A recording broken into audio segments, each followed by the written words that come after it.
What would you do if you saw a stranger about to make the biggest mistake of their life? Would you stay silent? Mind your own business? That's what most people would do. But not her.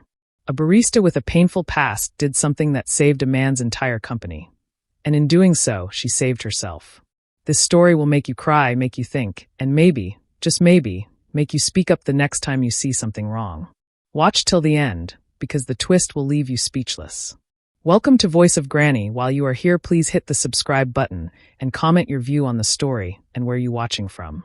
Let me tell you about a morning that changed 2 lives forever. Picture this. A man sitting alone in a coffee shop in downtown Chicago. His name is Daniel Rivers, and he's about to make the biggest mistake of his life. In front of him are papers. Legal documents. The kind that end everything you've ever worked for. The kind that say, I give up. Daniel isn't just any man. For 28 years, he built something from nothing. Started with a small construction company, just him and 2 workers. Now, Rivers Construction employed 300 families. They built schools, hospitals, community centers. Real things. Places where life happened. But today, all of that was ending. The papers said bankruptcy. Chapter 7. Total liquidation. Everything sold off to pay the debts. The company, the contracts, the dreams, all of it gone. It was 7:53 in the morning. His lawyer would walk through that door at 8 o'clock. 7 minutes. That's all he had left before his signature made it official. Before Daniel Rivers became the man who lost everything. His hand reached for the pen.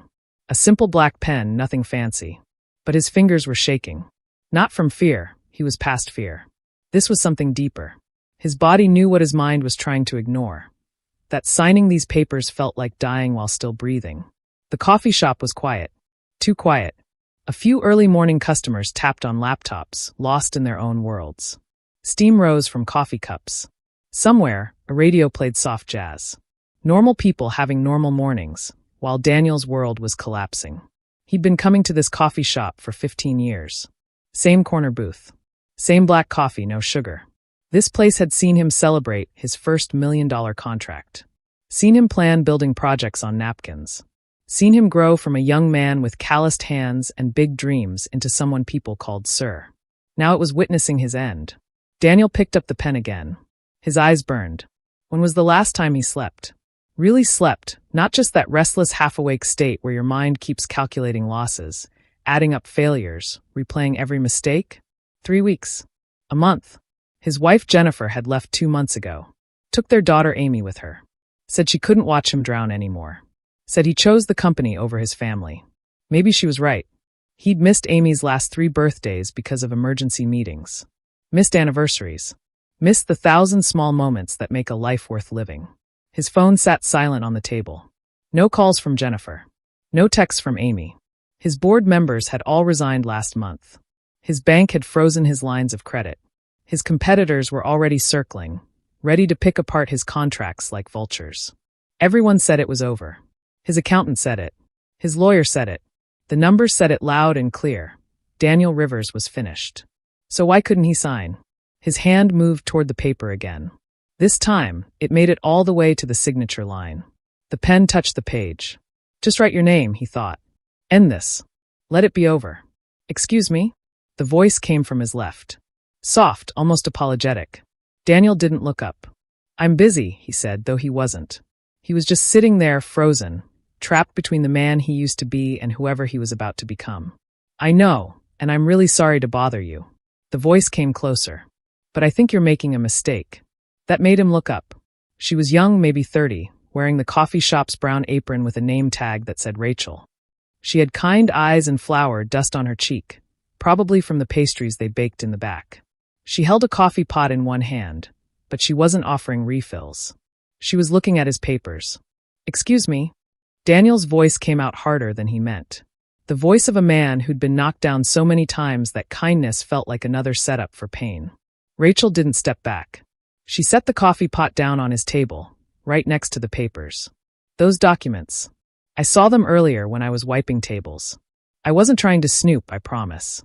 But the numbers, they don't look right. Daniel almost laughed. Would have laughed if he had any laughter left in him. You're a barista. I am, Rachel said simply. No shame in it, just fact.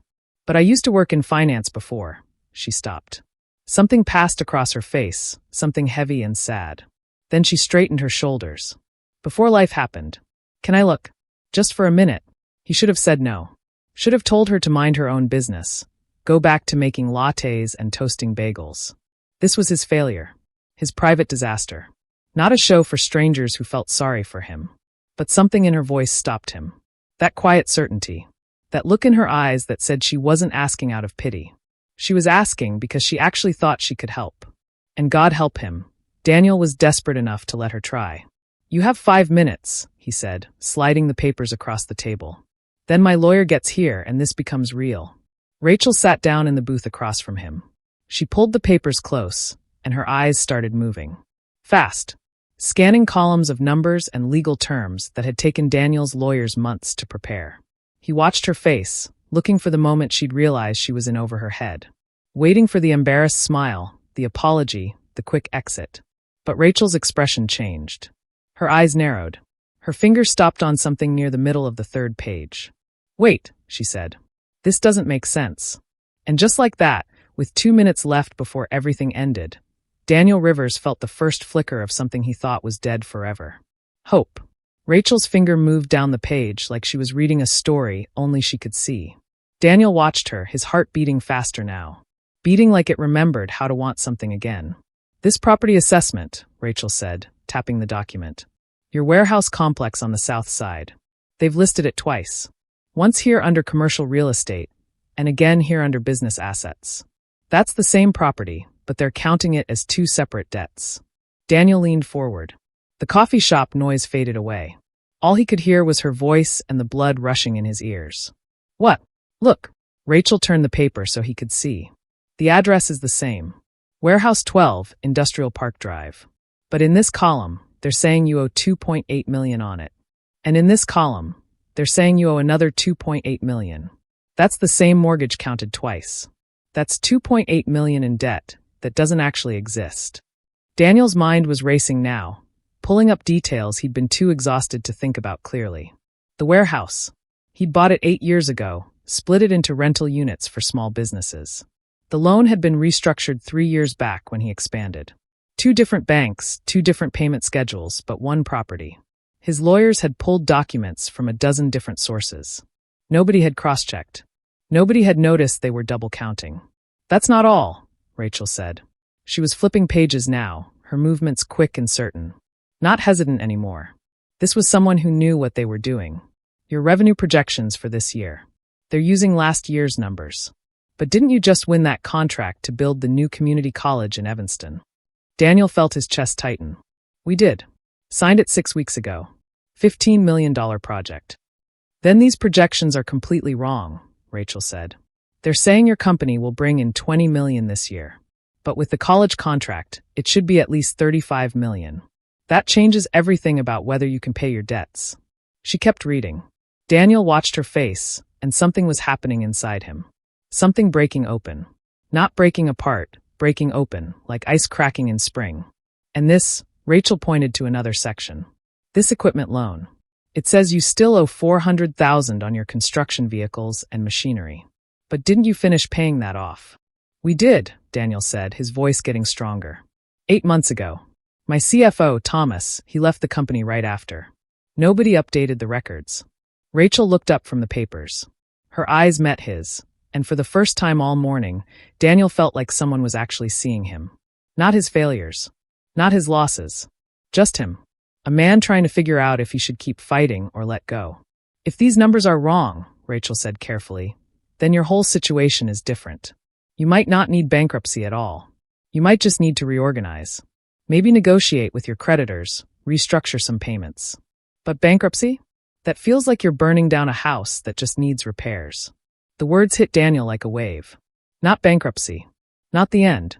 Just repairs. Who are you? He asked. It came out like an accusation, but he meant it like a prayer. Rachel looked down at her hands. Hands that should have been holding calculators instead of coffee pots. Someone who made a mistake with numbers once. Lost everything because of it. I don't want to watch someone else lose everything if maybe they don't have to. Before Daniel could respond, the coffee shop door opened. His lawyer, Robert Brennan, walked in carrying his briefcase and wearing the same grim expression he'd had for weeks. Behind him was someone Daniel hadn't expected to see. Jennifer. His wife. Ex-wife. He didn't even know anymore. She was dressed all in black, like she was going to a funeral. In a way, she was. "Daniel," Robert said, his voice professional and careful. "It's time." Jennifer didn't say anything. She just stood there, arms crossed, looking at him with eyes that used to light up when he walked in a room. Now they looked at him like he was already gone. Like she'd already buried him and moved on. Daniel glanced at Rachel. She was gathering the papers together, her movements quick, like she was trying to disappear. "Wait," Daniel said. He stood up, and for the first time in months, he felt his spine straighten. Felt himself stand at his full height. "Robert, I need you to check these documents again. There are errors. Big ones." Robert frowned. "Daniel, we've reviewed everything multiple times. It's thorough." "Then we need to review it again," Daniel said. His voice wasn't the voice of a defeated man anymore. It was the voice of the guy who'd built a company from nothing. The voice of someone who knew how to fight. "There are duplicate entries. Outdated numbers. Missing information. I'm not signing anything until every single number is verified." Jennifer made a sound of disgust. "This is pathetic, Daniel. You're stalling. Just sign the papers and let everyone move on with their lives." But Daniel wasn't looking at her anymore. He was looking at Rachel, who had stood up from the booth and was backing away, like she'd done what she came to do and didn't want to intrude further. "Thank you," Daniel said to her. Rachel nodded once, then started walking toward the back of the coffee shop. "Wait, miss," Robert called out. "What's your name?" "Rachel," she said quietly. Robert looked at Daniel, then at the papers on the table, then back at Rachel. "Did you find these errors?" She hesitated, then nodded. Robert Brennan was a smart man. He'd been practicing law for 30 years. He walked over to the table and picked up the documents, his eyes scanning the pages Rachel had marked. His expression changed. Just slightly, but enough. "Where did you work before?" Robert asked Rachel. "Keller Financial Group," Rachel said. "I was a financial analyst for 4 years before." She stopped. That shadow crossed her face again. "Before I made a mistake that cost them a major client. I was fired. Haven't been able to get hired in finance since." Robert studied her for a long moment. Then he looked at Daniel. "She's right," Robert said quietly. "These numbers need to be rechecked. If what she's showing me is accurate, this entire filing might be wrong." Jennifer made a sound like someone had slapped her. "You cannot be serious. You're listening to a barista instead of your own lawyers." "I'm listening to someone who actually looked at the numbers," Daniel shot back. He felt anger rising in him now. Not the hopeless, turned inward anger he'd been carrying for months.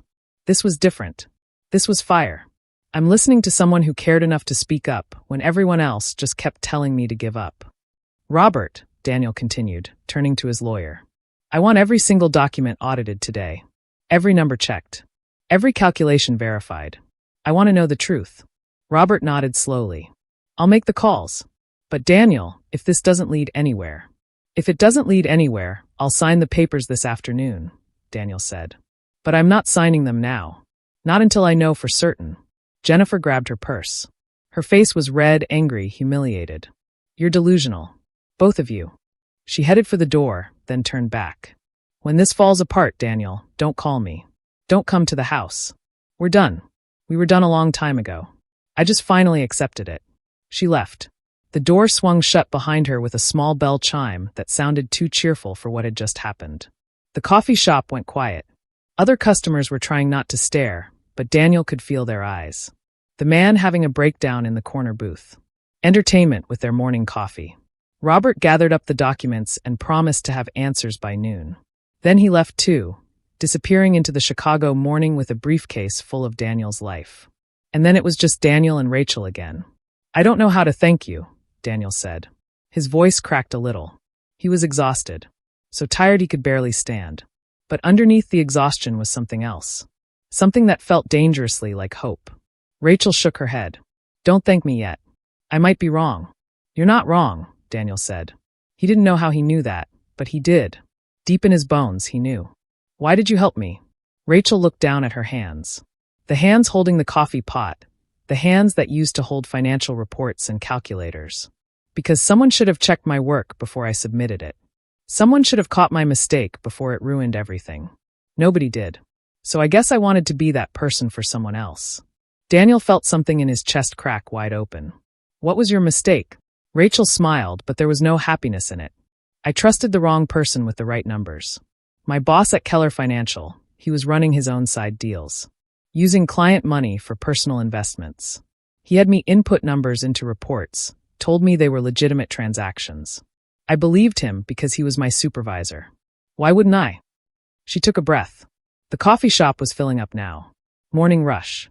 People ordering lattes and breakfast sandwiches, completely unaware that something important was happening in the corner booth.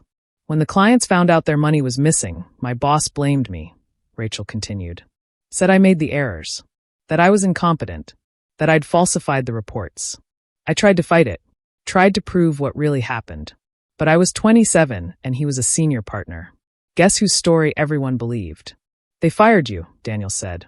They fired me, Rachel confirmed. And then they made sure no other financial firm would hire me. Blacklisted me across the industry. Suddenly, every application I sent out got rejected. Every interview went nowhere.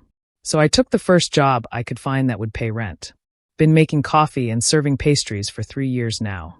Daniel felt anger again, but not for himself this time. For her.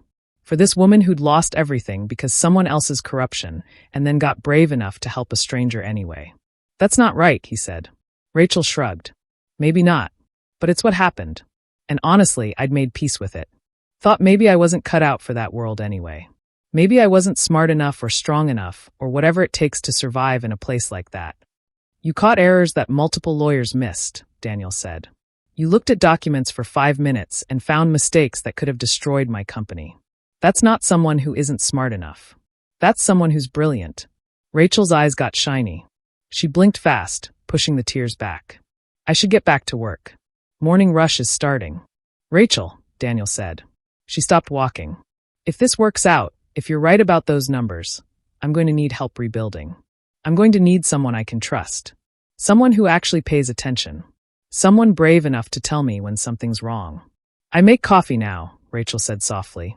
That's all I do. That's not all you do, Daniel said. And I think you know that. Rachel stood there for a long moment. Around them, the coffee shop hummed with life. Someone laughed at a nearby table. The espresso machine hissed. The radio played a song about second chances. Then Rachel walked away, back behind the counter, back to her coffee pots and pastries and the life she'd built from the ruins of her old one. Daniel sat back down in the booth. The pen was still there on the table, waiting. But he didn't pick it up. Instead, he pulled out his phone and started making calls. To his accountant. To the board members who'd resigned. To anyone who might be able to verify what Rachel had found. Because for the first time in months, Daniel Rivers had something he thought he'd lost forever. He had a reason to fight. He had hope. And he had 3 hours until noon. 3 hours to find out if Rachel had saved his life, or if this was just one last cruel moment of possibility before everything ended anyway. But either way, he was going to fight. Because someone had cared enough to give him a reason to. And that changed everything. By 11:30, the back room of the coffee shop had turned into something nobody expected. The owner, an older woman named Betty who'd run the place for 20 years, had offered her office when she saw what was happening. Now that small office was packed with people. Robert Brennan. 2 financial auditors Robert had called in emergency consultants. Thomas Chun, Daniel's former CFO who'd agreed to come back for 1 day to review the files. And Rachel, who Betty had pulled from the counter despite the lunch rush starting. Rachel had changed out of her apron. She was wearing simple black pants and a blue sweater, probably the nicest work clothes she owned. She looked uncomfortable surrounded by all these people in expensive suits, but when Robert asked her to explain her findings, her voice was steady and clear. The South Side warehouse properties were listed twice because they fall under 2 different legal entities that share ownership, Rachel said, pointing to the documents spread across Betty's desk. But the bankruptcy filing treated them as completely separate assets with separate mortgages. In reality, the debt is shared and should only be counted once. That's $2.8 million in duplicate debt that doesn't actually exist. One of the auditors, a woman named Catherine with sharp eyes and silver hair, leaned forward. That's a major oversight. How did this slip through multiple reviews? Robert looked uncomfortable. The paperwork came from 3 different law firms handling various parts of Daniel's business. Nobody cross-referenced between the entities. Someone should have, Catherine said flatly. She turned to Rachel. What else? Rachel walked them through everything she'd found. 7 errors total, some small, some huge. Revenue projections using outdated information. Asset values that didn't account for recent appraisals. That equipment loan that was marked as outstanding even though it had been paid off 8 months ago. And the big one, the community college contract that would bring in $15 million but wasn't included anywhere in the financial assessment. By the time Rachel finished, the room was silent. The kind of silence that feels heavy, like the air before a thunderstorm. Catherine closed her laptop. She looked at Robert. These documents aren't just wrong. They're dangerously wrong. If Daniel had signed this morning, he would have declared bankruptcy while his company was actually viable. That would have triggered immediate asset seizures, destroyed his credit, and created legal problems that would take years to untangle. Maybe forever. Daniel felt his stomach drop. He'd been 7 minutes away from destroying himself. 7 minutes from making a mistake he could never fix. So what happens now? He asked. His voice came out quieter than he meant. Catherine stood up. Now you withdraw the bankruptcy filing. You restructure your debt properly. You negotiate with your creditors based on accurate numbers. And frankly, you should consider legal action against whoever prepared these documents. This is malpractice. Robert winced. That would be my firm. Then I suggest you make this right, Catherine said. She shook Daniel's hand, nodded to Rachel, and left without another word. The room slowly emptied. Thomas gathered his things, promising to send updated financial projections by tomorrow. The other auditor left with file copies, saying he'd prepare a full report by the end of the week. Soon it was just Daniel, Robert, and Rachel. Robert looked like he'd aged 10 years in the past 4 hours. I'm sorry, Daniel. This should never have happened. I trusted my associates to do their jobs properly. They failed. I failed you. Daniel should have been angry. Part of him was. But mostly, he just felt tired and relieved and grateful and terrified all at once. Get me a new plan. An accurate one this time. I want it by Friday. Robert nodded. Before he left, he turned to Rachel. If you ever want to get back into finance, call me. I could use someone on my team who actually reads what they're reviewing. Rachel gave him a small smile but didn't say anything. Robert left, and then it was just the two of them in Betty's little office with its coffee-stained desk and posters about employee benefits. You saved my life today, Daniel said. Rachel shook her head. I just read some paperwork. You did more than that, Daniel said. He sat down heavily in Betty's office chair. The adrenaline that had been carrying him through the morning was fading, and exhaustion was creeping back in like fog. You gave me a reason to fight when I'd already given up. Do you know how rare that is? Do you know how precious? Rachel sat down in the other chair. She looked different now. Professional. Capable. Like she belonged in a boardroom more than behind a coffee counter. Why did you give up? She asked. From what I saw in those documents, your company was struggling, but it wasn't dying. People don't usually file for bankruptcy when there's still hope. Daniel laughed, but there was no humor in it. Because everyone told me it was over. My lawyers, my accountants, my board, my wife. After a while, you start to believe them. You start to think maybe they see something you don't.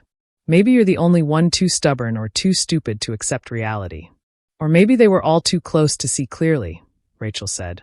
Sometimes it takes someone from the outside to notice what everyone else missed. Is that what happened to you? Daniel asked. Is that why you lost your job? Rachel was quiet for a long moment. Through the door, they could hear the coffee shop noise. People ordering lunch. Betty calling out orders. The espresso machine hissing and gurgling. I was working on a major account, Rachel said finally. My boss gave me numbers to input. I trusted him because he was my supervisor. Why wouldn't I? Turns out he'd been stealing from the client for months and was using me to hide it. When everything came out, he blamed me. Said I'd made the mistakes. I was fired. He kept his job for another 6 months before they finally caught him. Daniel felt anger rise in his chest. Not at Rachel. For her. Did you fight it? I tried, Rachel said. But I was 27 and he was a senior partner. Nobody believed me. After that, no firm would hire me. So I took this job because I needed to pay rent and eat. And I told myself it was fine. That maybe I wasn't meant for that world anyway. That's not true, Daniel said. Maybe not, Rachel said. But it's what I believed. The afternoon sun was streaming through Betty's office window when Daniel finally asked the question that had been building all day. Come work for me. Rachel looked up from her hands. What?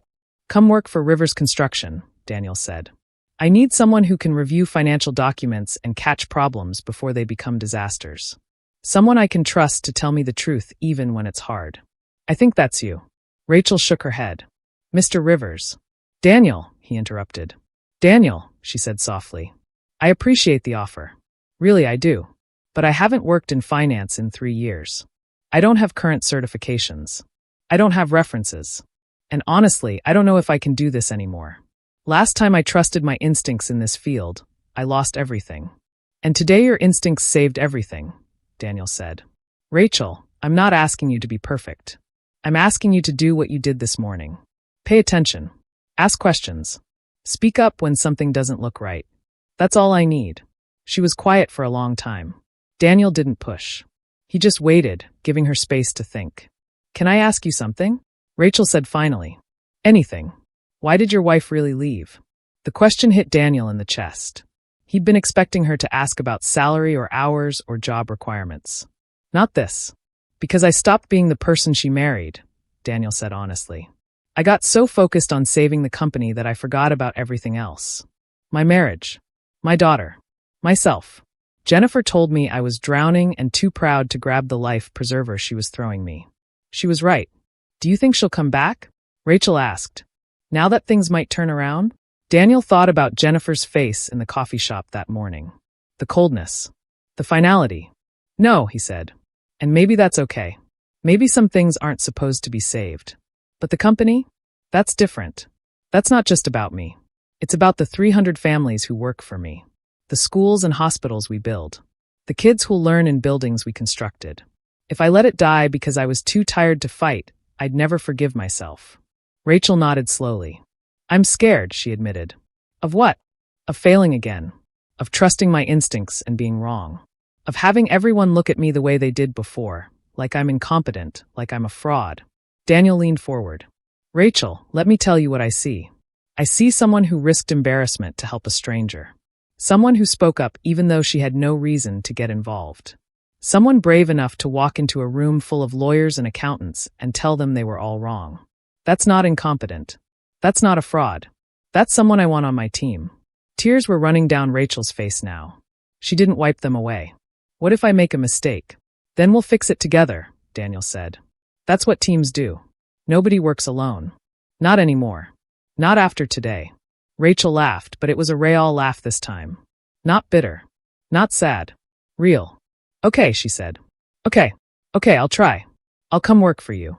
But if I mess up, you won't, Daniel said. And if you do, we'll figure it out. That's what second chances are for. They walked out of Betty's office together. The coffee shop was in full afternoon swing now. Students on laptops. Business meetings. First dates.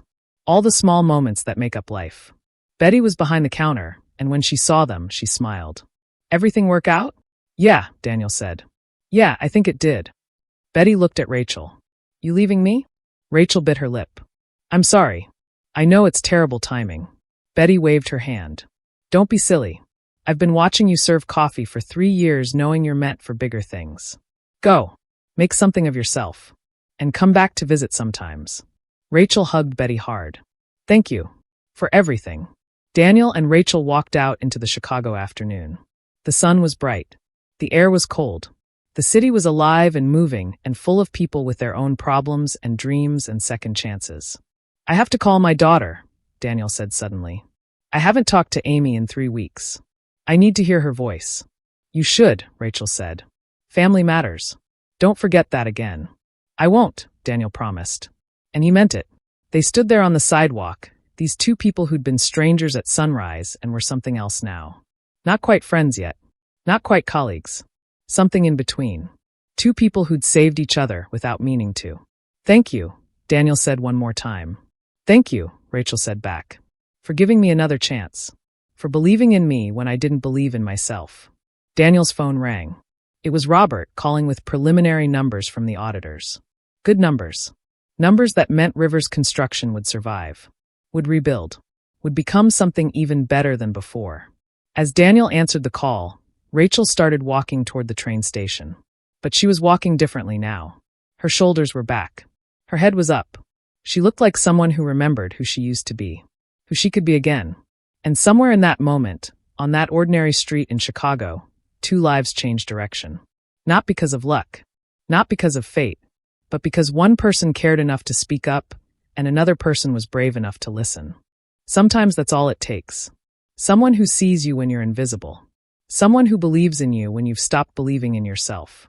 Someone who says, wait, you're making a mistake, when everyone else is saying, just give up.